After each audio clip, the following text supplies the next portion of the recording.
Bisan sa kagrabe sa kadaot ug dulan sa usa ka gatus ang nakalas tungod sa magnitude 6.9 nga linog sa Subo, ilabi na sa Northern Cebu, kapin duha ka buwan na ang milabay, dako ang kalambuan sa pagbangon ang makita sa maong lugar.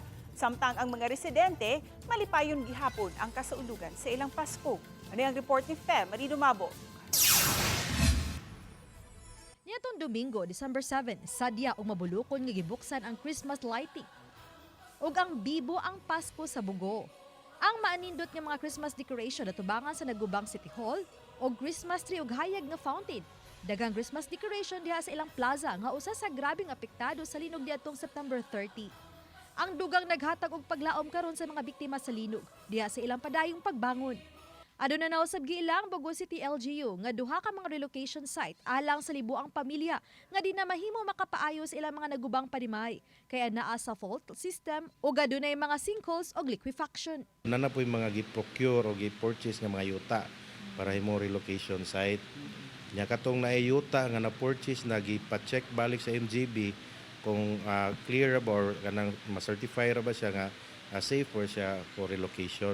Samtang may nitunusab gihapon ang mga parokyano sa San Juan de Pomoceno Parish sa lungsod sa San Remigio nga mopaygayon sa mga misa di Galyo sugod sunod semana din aduna sila duha ka misa.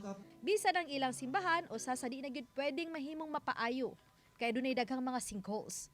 Sa wali pa man ni Father Aloysius Aluhipan, iyang gipahinumduman ng mga parokyano nga ang linog dili katapusan alang kanila. Apan nag-restart sa ilang kinabuhi sa matag usa aron makaamgos ka importante sa kinabuhi ug sa pagtabang sa uban, taliwala sa kaugalingong panginahanglan.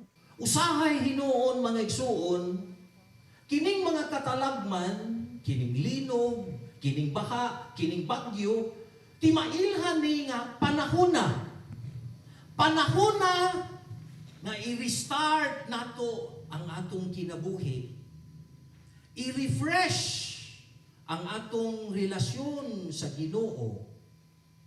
I-update ang atong kasing-kasing. Bisan pag naay mga linog ganiagi katalagman, so amo gini celebrate ang ang adlaw na tawhan sa Ginoo, ang kanang Pasko.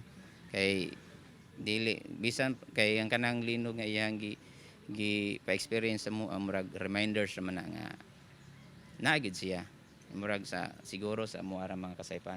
Taliwa sa grabing pagkaguba sa karaang istruktura sa Santa Rosa de Lima Parish Church sa lungsod sa Daan Bantayan ug ang atbang niini nga munisipyo sa Daan Bantayan nga di na gyud magamit pa. Sa tunga-tunga niini ang white and blue Christmas decoration diha sa plaza nga naghatag usab og paglaom sa mga residente sa lungsod sa Daan Bantayan niining Kapaskuhan. Bisan og nang nagian kag kilometer na dako nya naabay makita diya nga Dendayan. mga design na og tuloy-tuloy gid ang Pasko pero nagian gaganang one kanang medyo murag dughan ba. Oban ni Cleofor Lumaya Gugrod Prado, Fe Marie Dumabok. Balitang Bisdak.